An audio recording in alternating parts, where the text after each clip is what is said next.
Yeah.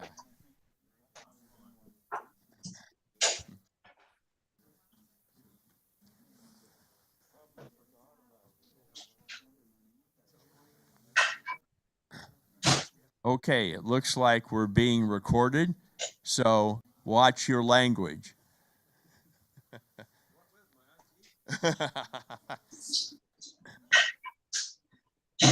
Okay, it looks like we're being recorded, so watch your language. I think there's a bit of a delay in the system. There's about an 8-second delay. Yeah. Yeah. Only the sun's 8 minutes, not 8 seconds. Okay. So let's get this show on the road. Welcome to yet another meeting of the Los Angeles Astronomical Society. As you can tell, I am not Daryl Dooley. I am also not Alicia Hurst. Daryl has not recovered enough to be here yet, and Alicia is not feeling well tonight. So once again, as unaccustomed as I am to this duty, here I am standing in the front of the room. Now, I want to start out. I think I recognize everybody here, but are there any new members in the audience? Aha, there is one. Okay. Who are you and why are you here? Yeah, hang on a minute. Nobody can hear you on Zoom without the mic.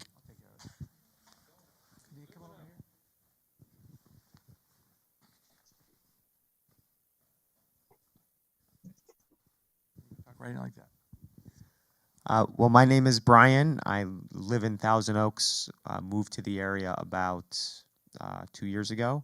I've always been interested in astronomy, and I came across one of your star parties and was blown away by all the people that were there and was really interested. So I went online and joined. So this is my first meeting, and thank you for having me. Happy to have you here. Any others? Nope. I think he was the only one. Go to Zoom and ask if anybody on Zoom. Yeah. Now, are there any new members on Zoom? Speak up.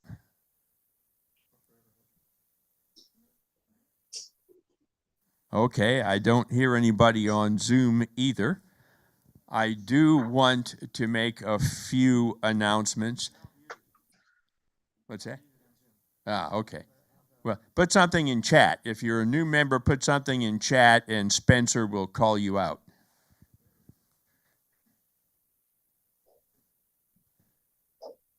And while you're doing that, remember that the public star party here is scheduled for next Saturday. They're also here, yes, Saturday, next Saturday, that's right. And there's also on the same day a sidewalk astronomy type event in Santa Monica that Keith is taking care of, I believe, so see him if you're interested in that. However, be aware that there's also rain scheduled on Saturday, at least at the moment. It might actually move off till Sunday. We'll find out one way or another. But the weather might not be all that good this weekend, so just keep an eye on that. Oh, okay, it's Nick Sitchin for Santa Monica. Okay, yeah, is Nick here on Zoom? I don't know. If he is, look for him and send him a message and say, hey, Nick, what's going on? Or something like that. So is there anything that needs to be announced that I have forgotten that somebody thinks we should say? Yeah, so the calendars, 2024 calendars are still available. So we've reduced the price from $23 to $15. And so if you look in the on the screen, you'll see the link for that. And I'll post those links in the chat in a little bit. Also, Joe mentioned that the jackets are still available. So sizes small to extra large. And there's a link in the on the screen for the to purchase the jackets. And just keep in mind that we're not shipping them, so you'll have to make arrangements to pick them up at either Griffith Observatory or Garvey Ranch.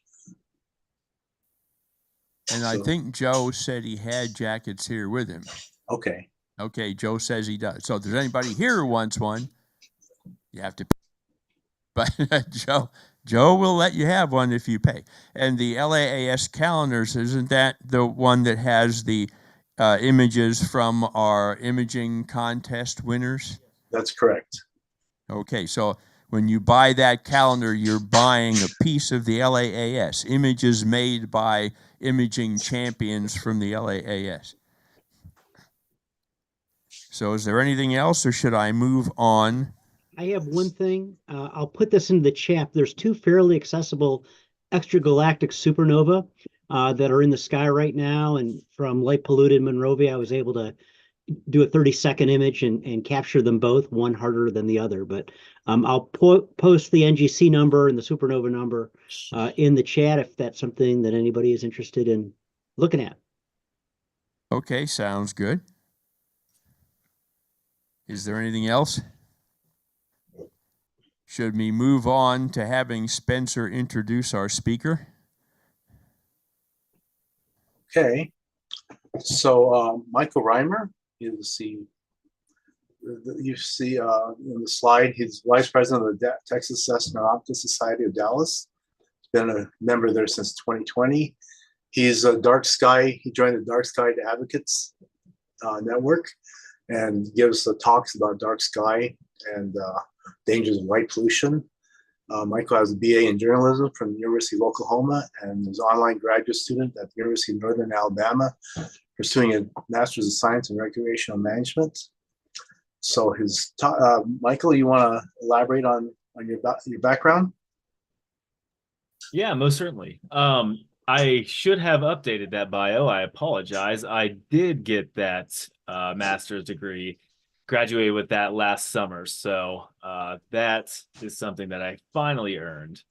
But that's all right there. I have a background in IT up until a few years ago when I made a huge career change and joined the Dark Sky Advocate Network. And now I work full time with Dark Sky International. So if I may, Spencer, am I good to start sharing? Go ahead. Go ahead. Perfect. All right. Can everybody see my screen on Zoom and in the room there? We can see it here. Perfect. Well, yeah. So again, my name is Michael Reimer, Programs Associate for Dark Sky International, formerly known as the International Dark Sky Association. We changed our name last year. So we have a new name, new look. And I am part of the International Dark Sky Places program, which I will talk more about later on.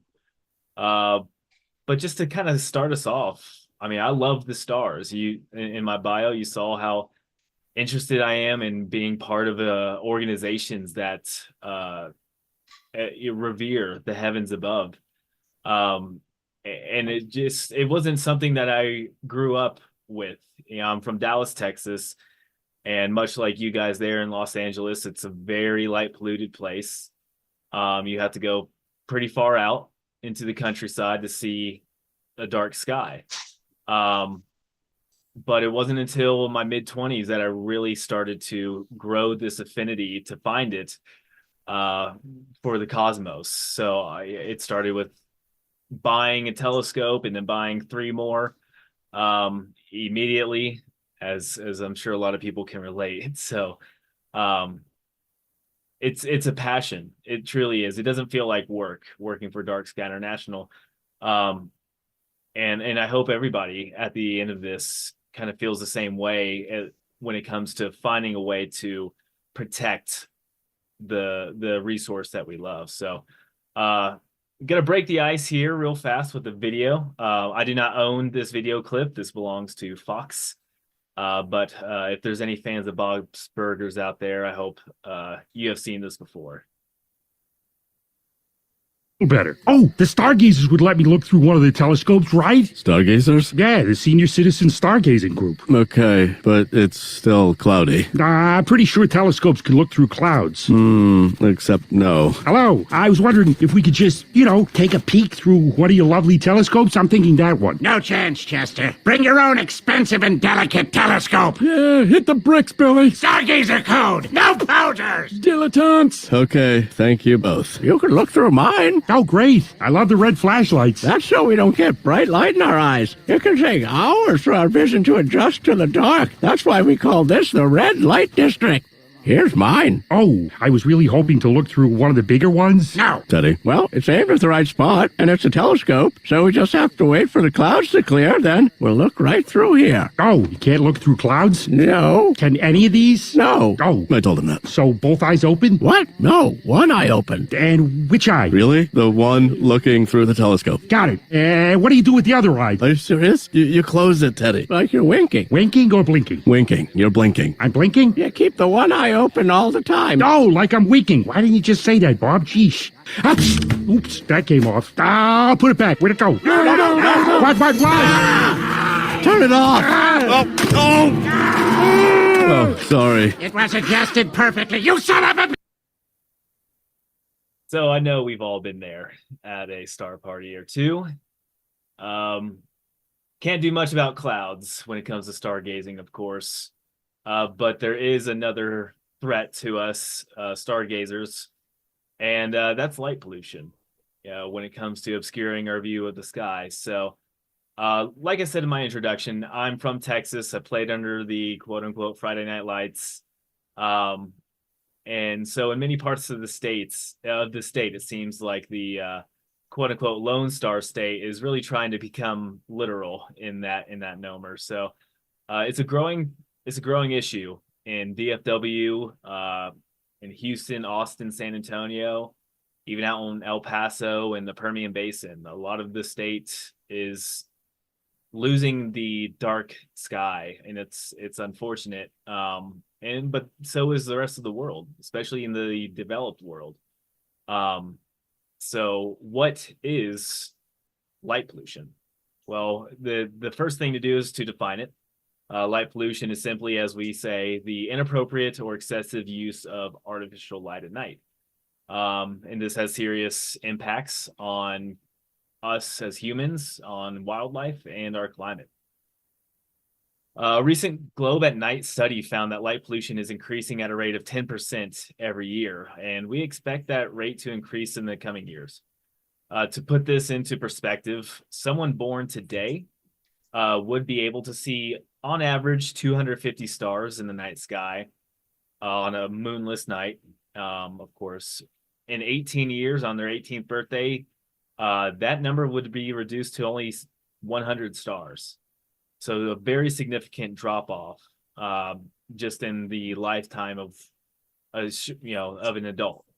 80% of the world lives under light polluted skies, and 99% of people in the US and in Europe cannot see the Milky Way from their homes at all. And this is a tragic loss of a natural resource that our ancestors had at their disposal. And we're working to get that back and to protect it in a lot of places.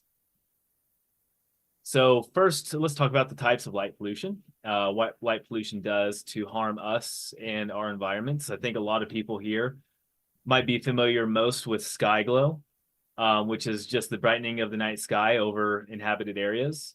So that light that is produced by artificial light that escapes into the sky is reflected back by the atmosphere. And so that blots out a lot of the stars and the objects in the sky that we should be able to see.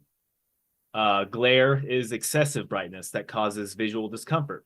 For example, improperly shielded streetlights or bright LED billboards that give a blinding sensation to us while we drive at night.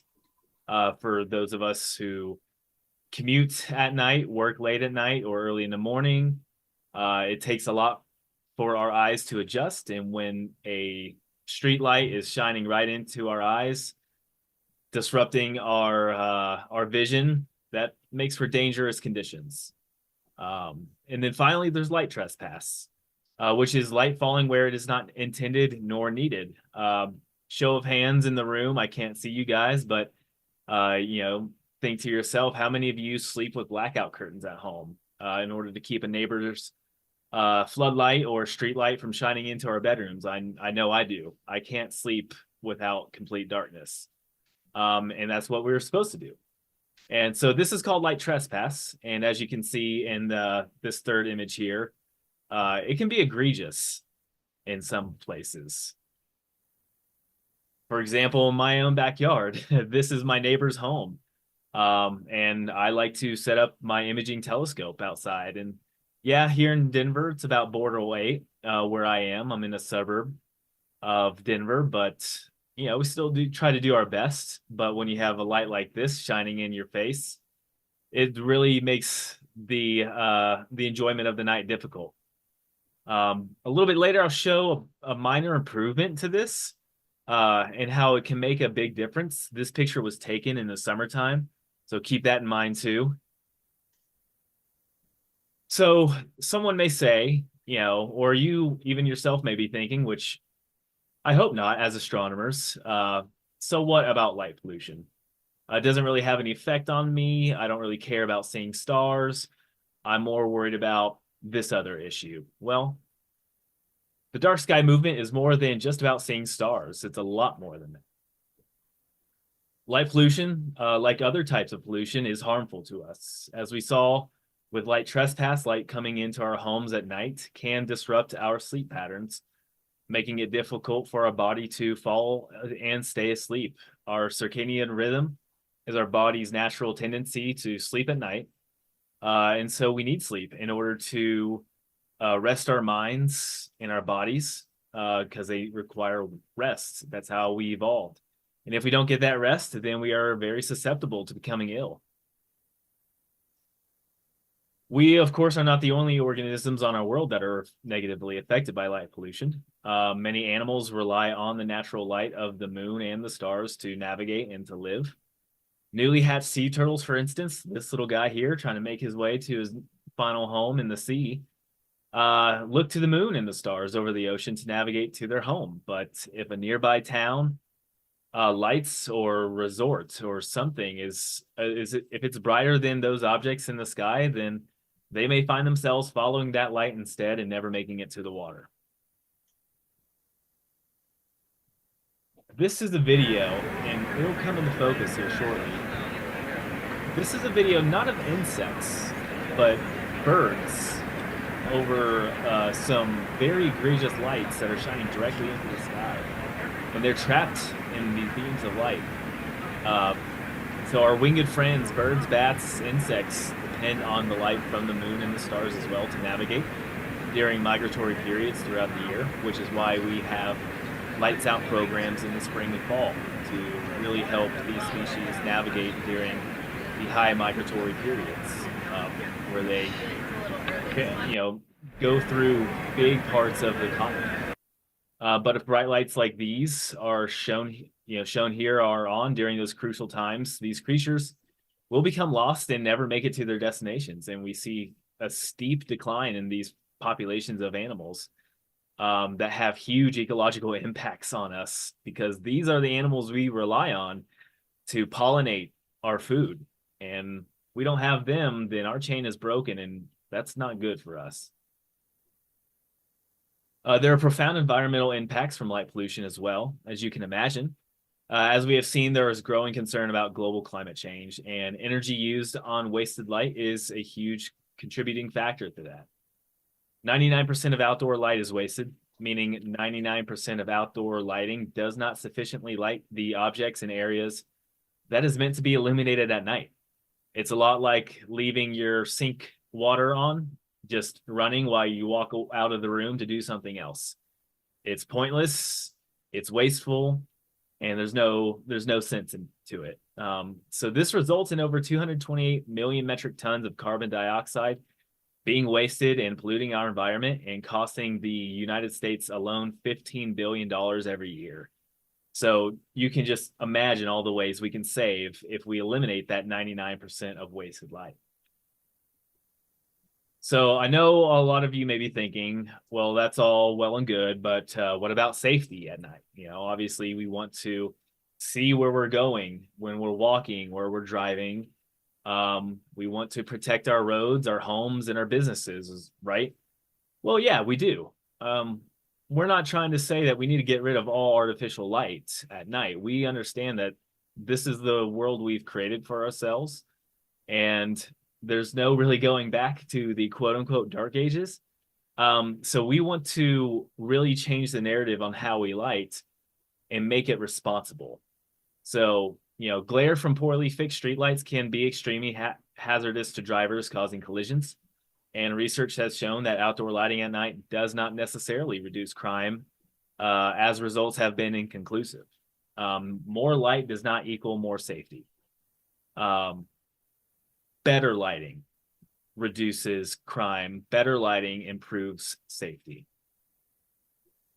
And you may know, a lot of you here tonight may know that when you look up at the stars, you're looking back in time because their light takes time to travel across great distances. So history is all around us. Our ancestors celebrated and used the night sky as calendars and compasses. They moved with the sky. They planned with it.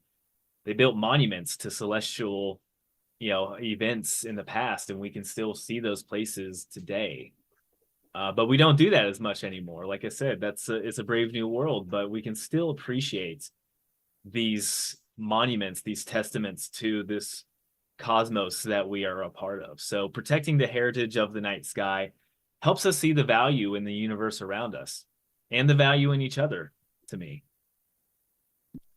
Okay, so we know what light pollution does. So now the question is, so what do I do? Well, if you absolutely need lights at home, well, here's what we can do. We want to start small, start at home, start getting those good habits in. Like I said before, turn the water off when you're not using it, turn the light off when you're not using it. And so that brings us to what is responsible outdoor lighting. And we have come up with these 5 basic, very easy to understand, we feel, principles for responsible outdoor lighting. And those are these 5 principles here.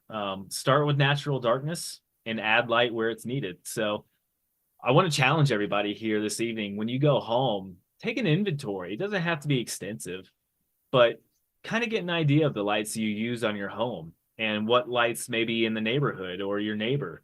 Get an idea of how light is being used in your life, to determine if they adhere to these 5 principles for responsible outdoor lighting. So the first one we want to consider when we ask ourselves is, do we even need this light? Is this light necessary where it is? What is the purpose of it on this part of my home at night? If we don't think it's useful at all, then maybe it's just a good idea to turn it off.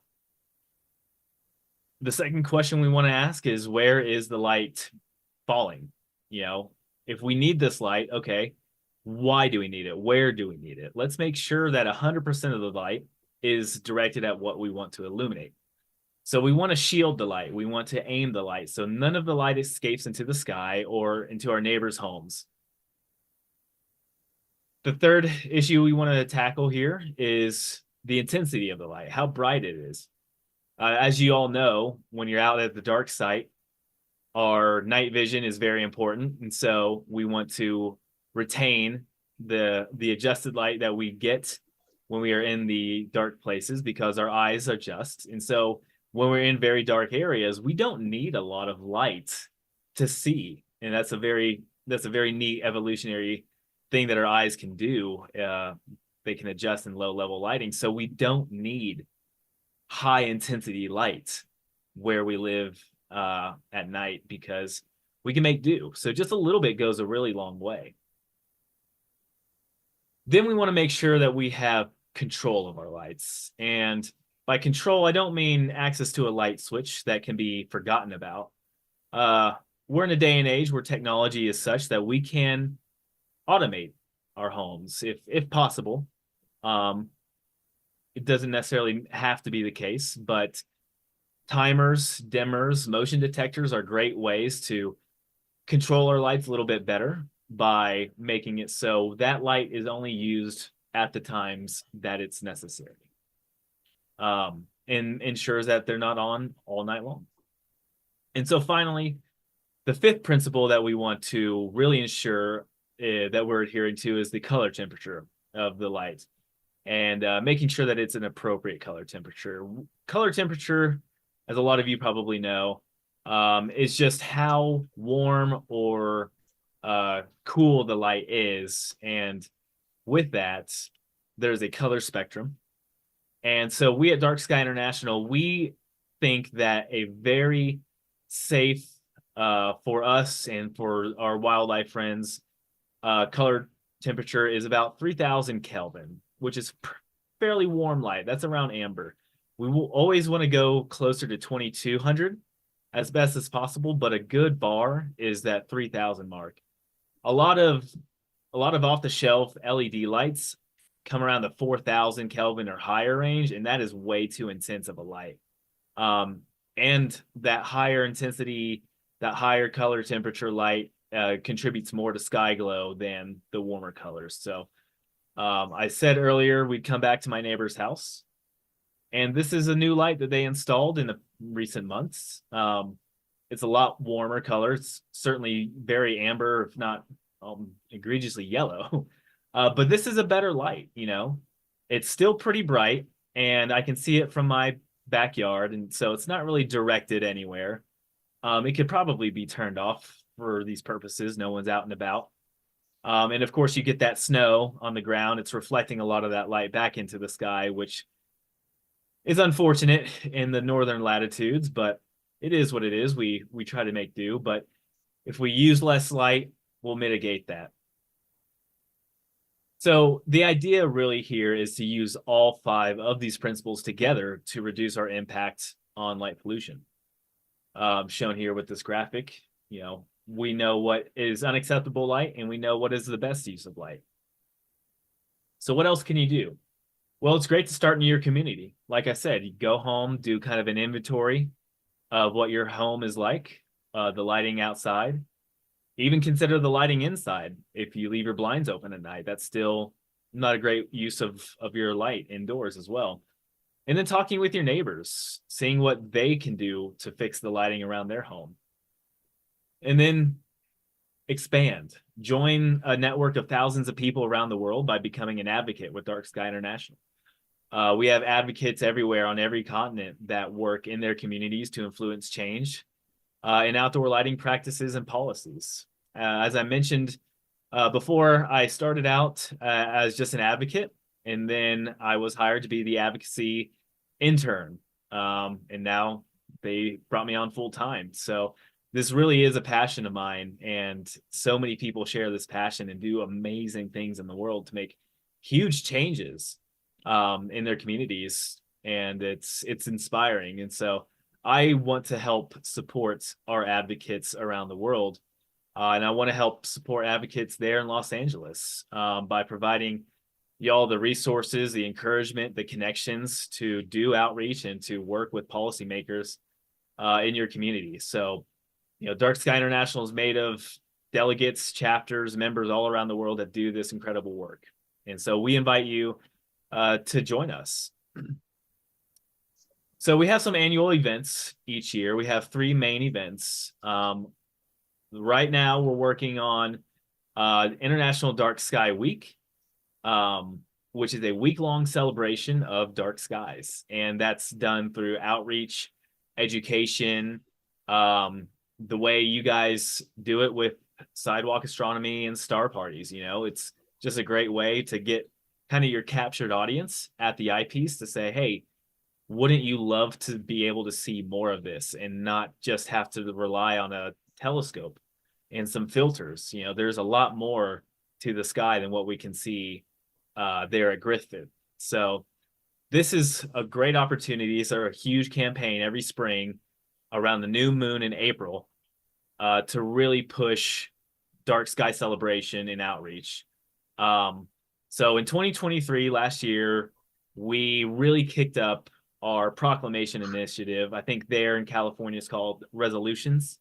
But these proclamations are non-legally binding documents that are signed by your local council, city council member, mayor, even the governor can sign off on a resolution of sorts just to say, hey, we recognize this week as International Dark Sky Week. And these documents are cool because we can then share them with people and say, this is a big deal. Our local leaders are starting to become aware of it, and now we want to tell you about it. And so it's kind of like a badge of honor if you get one. Last year, our goal was to get 100 proclamations worldwide, and we got it exactly. And we got them across about 9 countries, most of them coming from the States, of course. But this year for 2024, we want to have 200 proclamations or resolutions. So we're doubling that number. So if you're interested in helping with that, please let us know. We'd love to get you more involved with that. It's very simple to do. Costs no money. I don't think it shouldn't. But it's a very fun way to kind of get to know your local leaders and get them kind of involved in the conversation. Last year we had over 100 events worldwide as well. We reached over 1 billion people with our online presence, our social media campaigns, newspapers, news articles, radio interviews, TV interviews that our advocates did all over the world to promote this. So it was very successful, and we want to do even more this year. I mentioned new moon in April. I think a lot of you know what that means for 2024. We have a solar eclipse coming up. And so this International Dark Sky Week will end on that Monday, the 8th. So what a way to build up here in North America to just this awe-inspiring celestial event. It's going to be a captured audience. Everybody's going to be looking up. So what better way to promote dark skies while we experience kind of a dark sky during the day? So yeah, great way to really start that conversation this year. So we're very excited. We're getting ready for it. Another event that we have is later in the fall. It's our 24-hour virtual conference. Under One Sky is what we call it. It's our global conference. And it is 24 hours. It's not straight. We break it up to give staff a little bit of a break, but we have speakers from all over the world telling us about their experiences in the dark sky movement, and the successes they have, and overcoming a lot of adversity in some places where this type of work is frowned upon, if anything. So we like to hear these different perspectives from these experts, and we have scientists and artists, educators that come and speak and really inspire us. And it's a way to celebrate the year of dark sky awareness and outreach that we've done. So Under One Sky is our big conference. We love it. Registration in the past has been free, but we started charging for it a little bit just to support the platform that we have now been using. But it's still very, very inexpensive to join us for that. So yeah, that's in November typically. And then in the summertime, if you are a photographer, which I'm sure a lot of you are, you can submit photos of the dark and night sky for free for a chance to win a lot of cool prizes with our Capture the Dark photo contest. This contest occurs during the summer in the northern hemisphere, winter below the equator, of course. And we accept all sorts of photographs of the sky, including deep sky, including cell phone photographs. So if you like taking pictures of the sky, and please show it off with us, because we get a lot of great entries, and it's a great way to try to win something, but also help show the beauty of the night sky through our artwork. This is not a Dark Sky International specific program, but hopefully a lot of you have heard of the Globe at Night citizen science campaign. This raises public awareness of the impact of light pollution by inviting anybody who has a smartphone to measure and submit their night sky brightness observations. It's very simple to be involved in, and it only takes a smartphone with a night sky application used to depict the constellations in real time. So If you scan that QR code or go to globeatnight.org, you'll see that, each month there's a constellation that we're looking for. And wherever you are, you just report where you are in the world at that time and how many stars of that constellation you can see naked eye. It's best to, of course, go around the new moon for the best results to kind of track over time how sky glow increases at that location at the same time each year. So a couple things to keep in mind with that if you are going to participate. But this is a great way to contribute to a lot of science that goes on to raising awareness and about the dangers of the increasing bright night sky. And you can also join or start a local chapter. And fortunately, LA County has a local chapter as of last year. This is a great way to really get involved with people who are already doing some work. And so we want these chapters, your local chapters, to grow. We want a lot of people to be involved in a lot of ways. So whatever your hobbies, whatever your passions, whatever your strengths and skills are, the Dark Sky LA chapter could definitely use them. So if you have a legal background or social media savvy, they could use you. So definitely reach out to Dark Sky LA County if you're very interested in doing something local. So what does the future look like for the Dark Sky movement? What are the goals of our organization? And how do individuals like you contribute to that? You may have noticed by our form and name, the International Dark Sky Association, or the IDA, as I mentioned before. Since 1988, this organization has led the global charge against the threat of light pollution. And as technologies progress and communities grow, so does light pollution. We are ready to take the next step in changing the world. And to start, we are changing how the world sees us. So now we are Dark Sky International. No more abbreviations or confusion of IDA or IDA, as some people like to call us. We are Dark Sky. We wanted to rebrand ourselves to become more recognizable with a very minimalist logo and a brand new website that you can now check out at darksky.org. What else is new and what will remain? Well, we still have our world famous programs, the Dark Sky Approved Lighting program, which was once called the Fixture Seal of Approval, which is where we partner with manufacturers and distributors to identify dark sky friendly lighting fixtures that are sold in big box stores. They are not paying me to say their name tonight, so I will not say their name, but I'm sure you can figure out where these big box stores are, and you can look for these fixtures that have our Fixture Seal of Approval. We have our International Dark Sky Places program, of which I am newly working on, and this is how we certify places. So if you've ever been to Death Valley National Park or Joshua Tree or Great Basin in Nevada, or somewhere in Arizona or anywhere in Utah, a lot of these places are certified International Dark Sky Places, which means they have taken upon the mission to protect the night skies where they are and to contribute to outreach and education and working in their communities to preserve the night sky through policy change and behavior and just changing the way they think about the night sky and lighting at night. We have some new strategies, the advancing of the responsible outdoor lighting for helping creating ordinances and policies. We really want to help people push the policy side of things, because that's where change really happens. We're a grassroots movement, but we know that for change that has teeth, we really want to look at the policy and get some things on the book that say we are committed to enforcing dark sky friendly policies. So starting this year in 2024, though, we have a new program called the Dark Sky Approved Lodging Program. And this is for overnight visitor accommodations with exceptional quality starry skies. So this is for places that are more remote, but they specialize in advertising. They market themselves as dark sky destinations.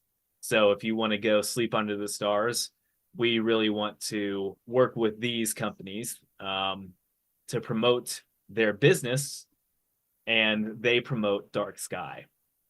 So all of these locations will go through a rigorous review and certification process, of course, including regular reporting and periodic recertification. So all that being said, now what? Armed with this knowledge and hopefully some inspiration, hopefully you may have learned something new tonight.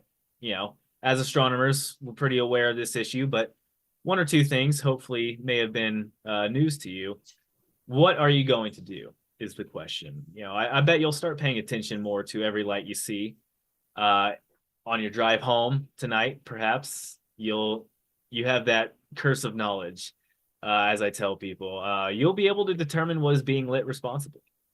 So to wrap it up, I want to play a scene from a Disney movie that I'm pretty fond of growing up watching. So the 1995 Disney movie Tall Tale that I feel drives home what it means to lose the night sky.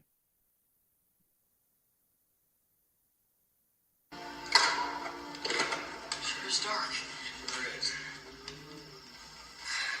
I once seen a picture of New York City at night. It's all lit up with these electric light bulbs. Could use a few of them right about now. Electric light bulb. Light bulbs. They're balls of glass which light up 100 times brighter than the brightest candle. Go on. Oh, pretty soon people won't need lanterns. Won't have to go chopping wood to make fires. Just turn this little knob and this electric light bulb just come on. But I like chopping wood. Pretty soon there won't be no darkness. It'll be like noontime, midnight. How are folks gonna see the stars? You just won't see the stars, I guess. Well, I don't like it. No, sir, Bob, I don't like it one. Oh. If you ask me, I think he's telling us a tall tale. Yeah, it's a tall tale. That's a tall tale for sure. That's God's honest truth.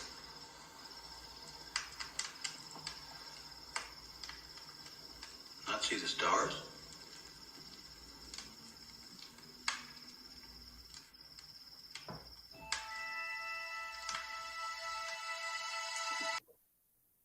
So that's all I have tonight. And I hope you ponder that, not being able to see the stars anymore and what that means to us as individuals and what means to that as a species. So thank you for your time.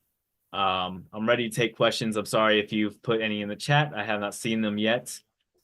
So I can take your questions now if anybody wants to start us off.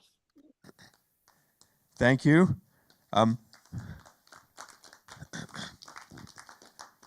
Before we start with the questions, maybe Spencer can tell us a little bit about the LAAS Dark Sky Initiative that he has been championing very successful for some time. So Spencer, would you like to tell us what you and we are up to? Sure. So, actually, we've been, first of all, thank you, Michael, and thank you, Z, for, she's the one of the founders of the LA Dark Sky organization. And so, and we've been, we actually reached out to LA County because we figured, okay, there's only so much that we can do on a personal, individual level, but we need to get some legislatures or some elected officials involved. So actually Rod Kaufman and I reached out to LA County, our board of supervisors, and they put us in touch with the LA Department of Regional Planning. And we're very, very fortunate in that the director of regional planning was really interested in dark skies.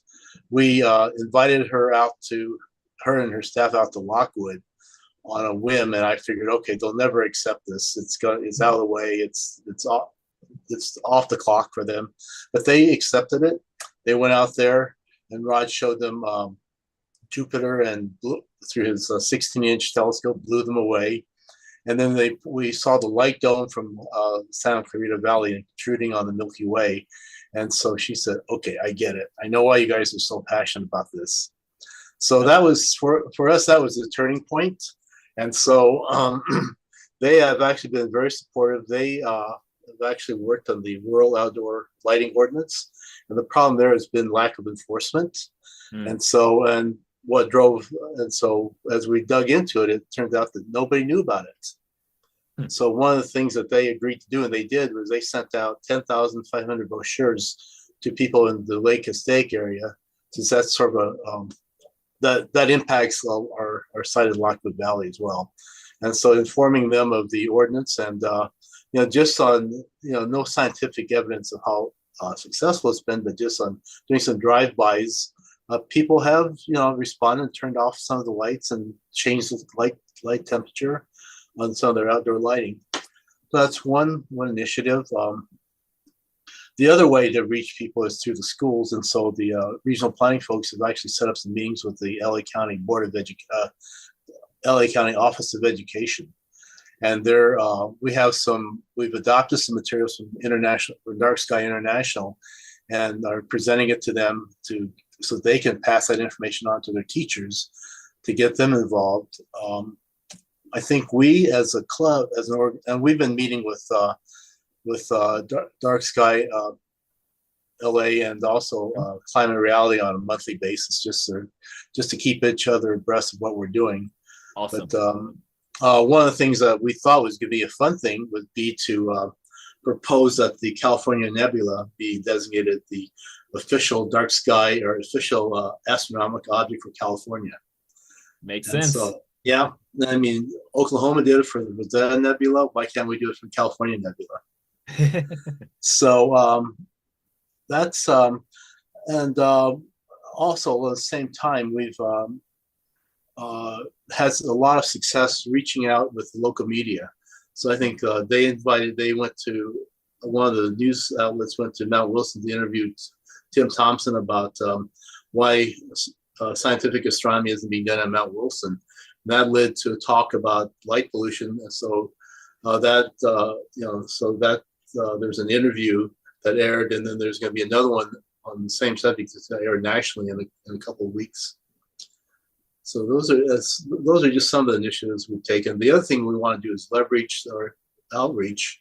Like I was at an outreach at one of the schools, and met the STEM coordinator, and we started talking about dark skies. And so they invited us back to their fair in April, so we can talk specifically about dark skies. Awesome. So I think the way to get to people is actually through the kids. That's true. Yeah, you teach the kids how to be responsible, and they'll go home and just lay into their parents and say, we need to start turning off these lights. Yeah. Well, that's awesome, Spencer. I appreciate you what you do and everybody with LAS. And that's just fantastic. And I think astronomy clubs should be on the front lines of this issue, because it directly affects us. But this is how we celebrate this resource of the night sky. And so, yeah, I'm very happy to hear that you guys are doing a lot there in LA for it. Oh boy, thank you again. Is there a question here in the auditorium? Victoria, you need the microphone, so. I need the exercise. Shut up. Talk in like that. Thanks, David. Hi, thanks, Michael. It's less of a question. I just wanted to also mention that in Los Angeles, I know you showed that image of the little turtle in the sand, but in Los Angeles, we have something called the Annenberg Habitat, or Annenberg Animal Crossing. It's what is it? It's the Annenberg. Yeah, well, it's in the Santa Monica Mountains, and it's a animal crossing, that the bridge that they're building that goes into Malibu, and it's to prevent mountain lions primarily from being hit on the 101 freeway now. And they recently did an article on NPR, and I was listening to it, and it was about the light that's coming from the 101 and how important it is for the mountain lions to have pure darkness, and artificial light prevents them from actually crossing. And due to Caltrans here in Los Angeles, they're having issues with preventing lights by the new Animal Crossing because of the regulations the freeway requires for like the city lights. So Yeah. we're still like even on that end fighting the city or the state to protect animals when we're building them a $90 million bridge. Anyway, Wow. that's it. Oh, and another tidbit I wanted to mention was by my house or by our house in Los Angeles, there's a lot of copper wire thieves who are making it very dark in the city. Yeah, right. Let's hear it for the copper wire thieves. Michael, I do have a question. My name's David. Do you have a PSA that you can put out, or we are able to put out for the radio stations or television stations, or even the little? I like that little. The cartoon was magnificent, by the way, and the telescopes. So something like that we can get out, or kids could see. Just curious. So we do have some 101 IDA. Well, they need to be updated with our new branding. IDA 101 videos on our YouTube channel. Now some of these are fairly long. It's a 4-part kind of series where when you sign up to become an advocate, you go through, you watch these videos, and then you answer about 20 questions. It's kind of like a little quiz, a fun little survey quiz to test what you've learned. So if you go to darksky.org and search how to become an advocate, I know you asked about putting it on the radio or something, very brief soundbite perhaps. But the IDA 101, I think, is a great way to kind of distribute a very easy introduction, kind of like what I did here tonight, into dark sky awareness. Something that is packaged, ready to go, like a press release or something of that nature. I will need to get with our communications team to put something together like that. Obviously we have a lot of resources online, but something for more digital medias, radio, TV would be good too. So we are a small outfit. I'll just say that we have about 10 or so staff, full-time staff. So if you have ideas, we definitely want to hear them. Just please bear with us as we try to implement a lot of things while keeping the organization kind of going in the programs that are already well established. But no, that's a great question. I would love to have some good sound bites that would be helpful to distribute to news stations. So One Spencer, thing- maybe we should go to online questions from Zoom. Yes, I don't see any online questions. Let me double check here. Somebody just says, okay, this is from Grace. This is a new concept for me. Thank you very much for sharing. Is the dark sky concern activity supported by climate change / creation justice organizations? And I think the answer is that climate reality folks have been meeting with us, and they're interested in it as well. And they tend to focus more on the legislative end of things. That's why I asked them to see if they could run with the California Nebula as a budget neutral resolution, or they could get passed easily. But there are some also. They were also involved with an initiative that was sponsored by one assemblyman in Northern California to implement controls on state-owned buildings in terms of lighting at night. But that got vetoed, and so I think they're trying to get that passed again. Yeah, and I don't know, Grace, if this plays in. You say creation justice. I'm not familiar with that term, but I know that there is.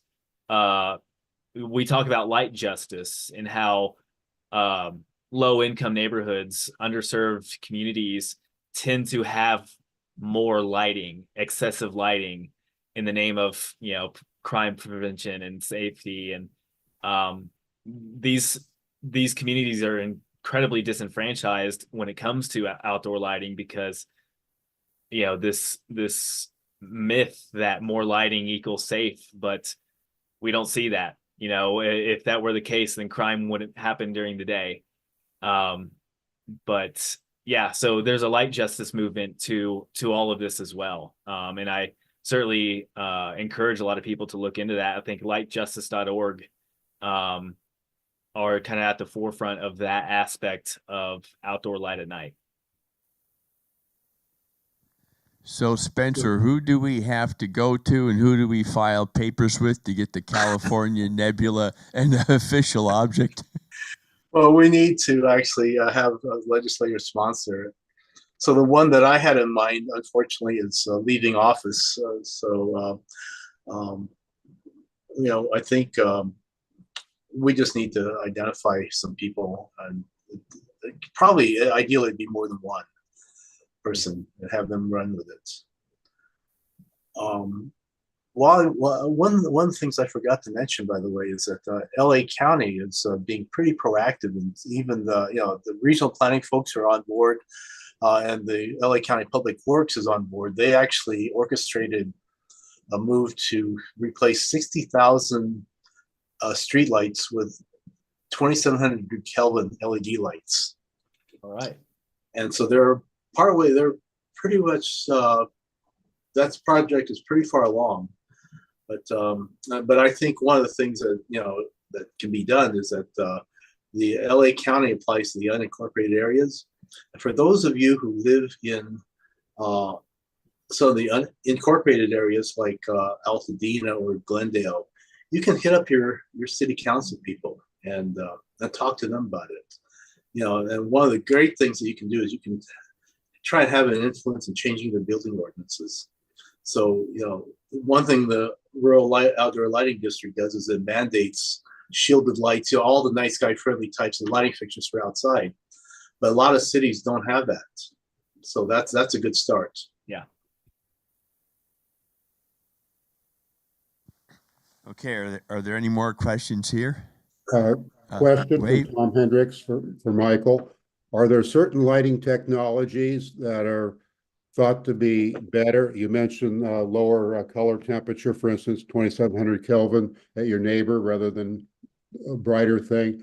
So what technologies and what spectral things can we do that might be helpful?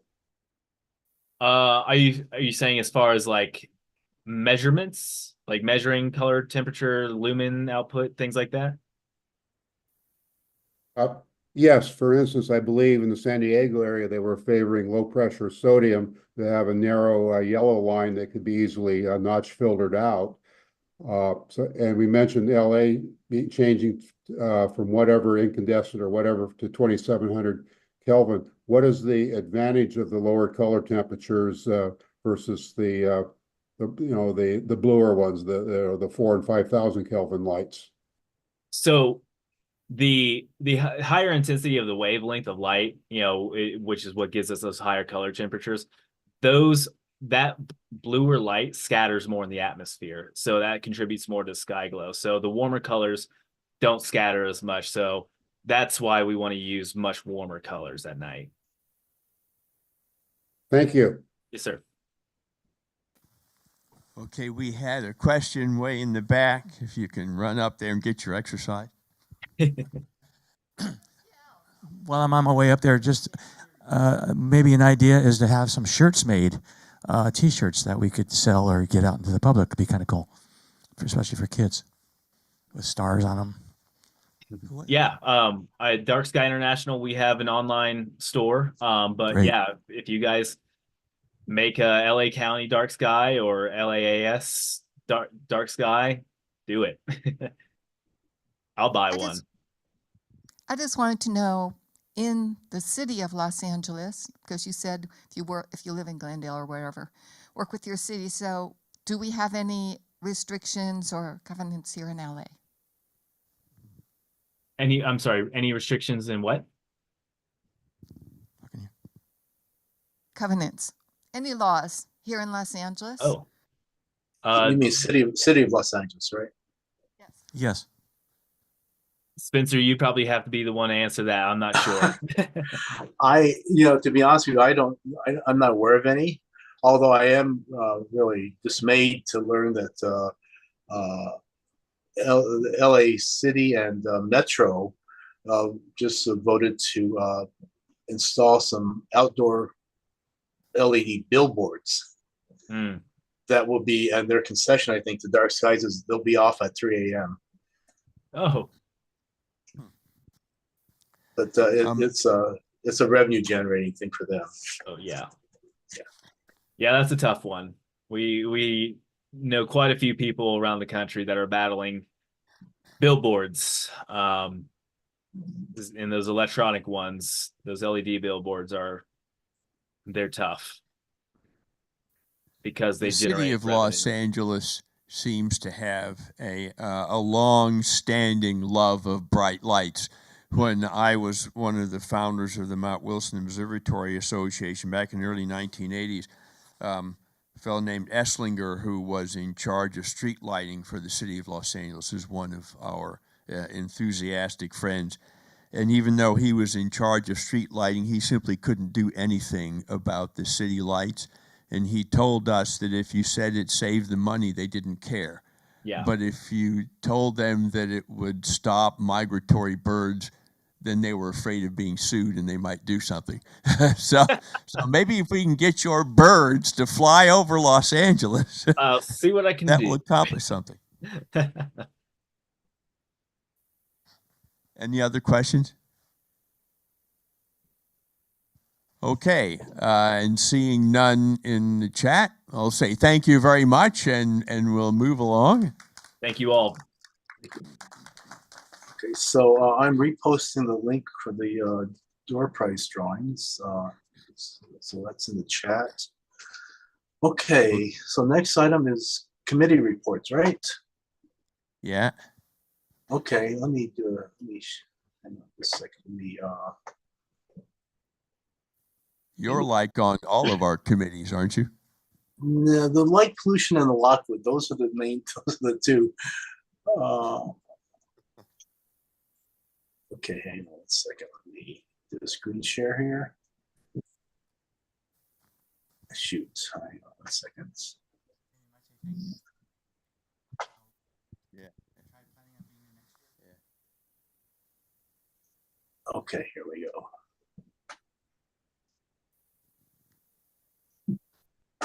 All right. So the only committee report that we have is the Lockwood committee report because Mount Wilson is closed for the season, as is Ford. So this is the just as a little bit of background. So we've had some code violations that were reported to Ventura County, and so the Lockwood Committee's been working for a while now to clear up those code violations. So we've got them just about all cleared except for the cinder block shed that used to house the old 31-inch telescope, and so we're developing plans to address that one to get that compliant. And so this is one of those things where once those violations, we got into it, more and more things kept cropping up. So once we have those violations all cleared, then we can begin the process to legalize the property. So it turns out when we purchased it in the 70s, it was not a legal subdivision. So now we'll have to go through, and it's going to be expensive to make that a legal subdivision that we're on. And once that's done, then we can apply for permits for the roof observatories that we have out there and the storage shed. And the 5-acre parcel of land that's north of the site has been purchased. Somebody donated money specifically for the purchase of that property. So it now belongs to the LAS. And that's significant because it has a working well on there. And so unless we have a working well, we can't have real bathrooms in there. So we need running water and a septic tank for it to have real bathrooms at Lockwood. And the last thing is that on December 13th, we have a visioning session to inform a master plan. And we'll have a second one coming up, and then we'll use the information from that to develop the master. We'll use the visioning sessions to develop the master plan. And so if you're interested, join the Lockwood committee and participate. So that's what I had for committee reports. Anybody, Tim, you have anything else on committee like Garvey? Okay, thank you. Yes, I'll say a few words about Garvey. If you haven't been there lately, you should come to the Garvey Observatory every Wednesday. Even if it's cloudy, we open up, and even if it's just light raining, we open up. Okay, if a hurricane comes, we don't open up because it's an observatory. But you know, we still open to the public, and they come in and talk about astronomy. And the workshop is all cleared out, and it's all open. And sometime after the eclipse, late spring perhaps, we're going to start a real telescope making class. And in this case, you'll do the mirror and you'll do the whole telescope. You'll actually make an entire telescope. And we've got all the fixings to do that. And it'll be a regular class, and everybody will be at the same stage all the time. And it will be really very spiffy. So come around, hang around Garvey, look through the telescopes, have fun. And I do want to mention, because David reminded me, because I forget everything all the time, that those of you, maybe all of you, were at the banquet a few weeks ago. First one we've had in several years. And it was packed. We had a lot of people. We had a lot of fun. We had a good photo booth. We had a lot of people with us. And so I want to encourage everyone to come again next year, encourage their friends to come again next year so we can have even more people. I think we had about 95, as I recall, this time around. We really need, 2 or 3 or 4 or 500 to show up. Well, okay, not 500 because it's hard to fill a room with 500 people. But anyway, remember to come to the banquet next year and the following year and the following year. So as everybody had a chance to fill out the door prize link, and does everybody here have a door prize ticket? Is there anybody who doesn't? There's nobody here who does not have a door prize ticket. Okay, cool. All right. So let's give away some door prizes. Okay, hang on. Let me check because how many people? Hang on. Let me. Where are we? Yes. Okay. So we have 17 people who signed up for door prizes, and there are 20 somewhat people online. So you got 30 seconds to put your name in the link for a door prize, and I'll close it out. Okay. So you want to start, Tim? You want to start with Yeah, I close this out. You want to start with the people at We'll do our first door prize for the people here, and it will be a green laser. That's right. Somebody's about to win a green laser. Okay, get your tickets out. Here we go. The first number is 8334, and the ones that really count is 805. Tim, did you get it? I already have 2 of them. Give them to somebody else. Okay. That's why I don't put my ticket. That's why I don't take a ticket, by the way. Okay. Well, you're a lucky guy. That's it. Lucky guy. All right. All righty. Here we go. And the numbers are, the last numbers is 833-47907. Who got that? All right. Congratulations. Come on down.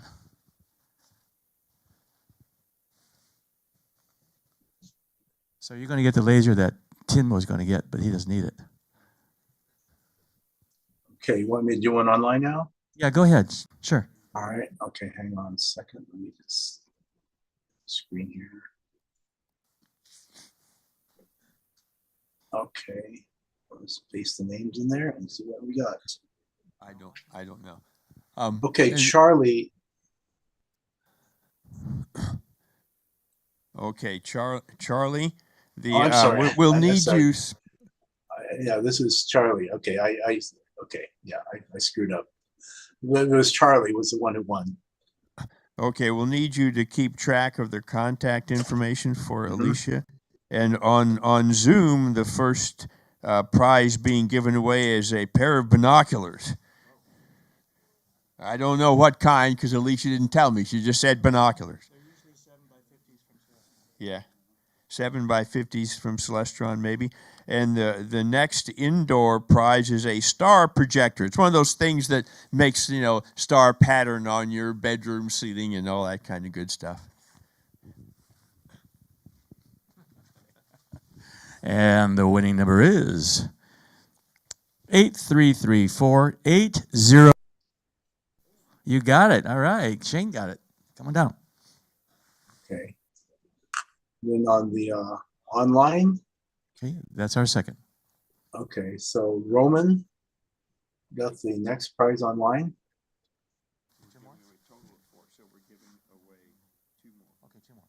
So what did Roman win?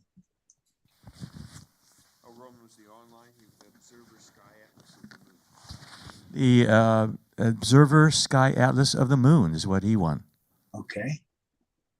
Okay, so we'll do the next one here.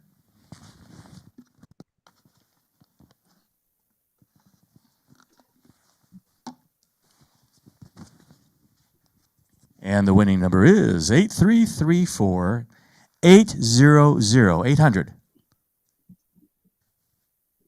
Who has 800? It's got to be somebody here. 800. No? Check it out. No? No, I didn't take one. I didn't take a number. I don't know if people think I'm cheating. Okay, then we'll do another one. Okay.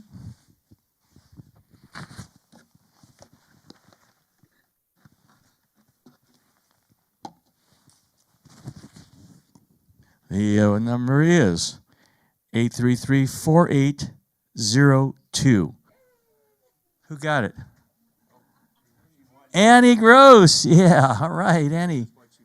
Oh, cool. Annie, you won a guide to the night stars. 50 cards. So at your next party, you can do the candies out. Okay, thank you. You bet. Okay, online, the next one is Randy Canfield. Randy won. Here. Randy won an eclipse book. That's all that Alicia wrote, so I don't know what's in the eclipse book. There's one or two eclipses, I assume, but that's what Randy won. And now the last indoor prize, we don't have it here, so we're going to need your contact information because the word that Alicia wrote is Keurig, which I assume is one of those coffee maker things, or maybe coffee that you put in the coffee maker. That's all I know. But when you win, we will need you to come and give us your contact information so you can actually get it. That's a Keurig coffee maker. That's probably from Evan, who's really good at making coffee up there, Garvey. If you haven't tried the coffee and Evan's there on a Wednesday night, please come on down and check it out. Shane, yeah, Shane, he's going, yeah, no, I don't know. What? Okay. All right, one more online. Okay. Here we go. The number here, the last number for the night is 833-4796. 4796. You got it, Rob? Okay, so we'll give it to somebody else. So I'll pull another number. Okay, thank you.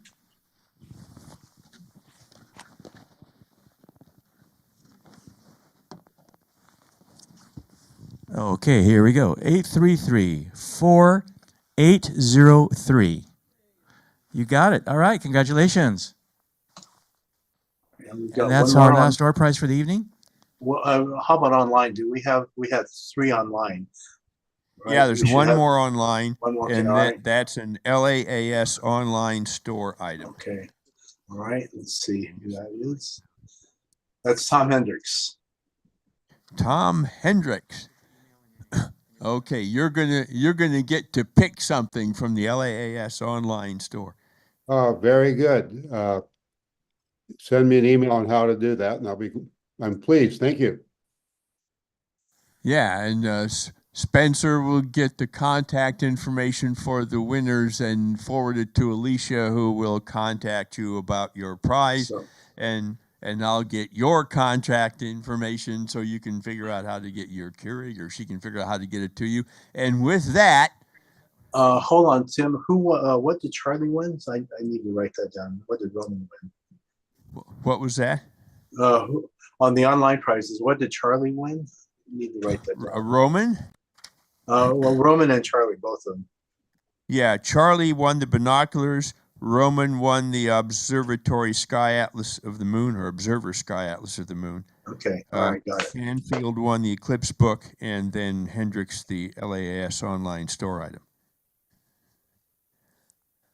Okay, all right, got it.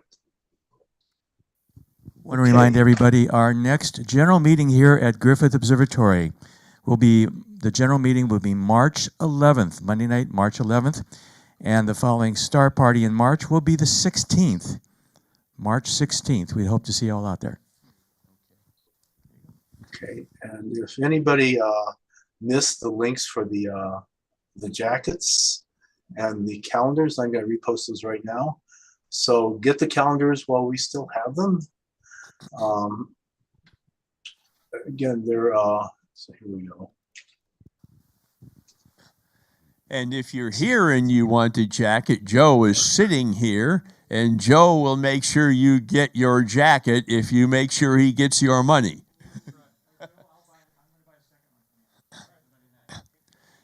And with that, in the absence of any declarations and complaints to the contrary, we're done. Thank you, ladies and gentlemen. Thank you, everybody. Come to the next meeting and tell your friends to come. It's really a lot more exciting here in person, you know, than it is online. You guys need to come down here and actually see people, real physical people in front of you, and hear them, right? So I want to fill up with real people. Good night, everybody. Good night.